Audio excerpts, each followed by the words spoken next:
সিপিএমের জামানায় যত সংখ্যক পরিযায়ী ছিল আর এই তৃণমূলের জামানায় তার সেটা 10 গুণ বেড়েছে।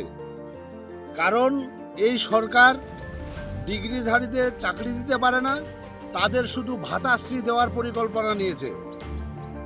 এই রাজ্যের যারা শিক্ষিত হয়ে আছে, শিক্ষিত যুবক যুবতী, তারা বাধ্য হচ্ছে ভিন্ন রাজ্যে গিয়ে শ্রমিকের লেবারের কাজ করতে।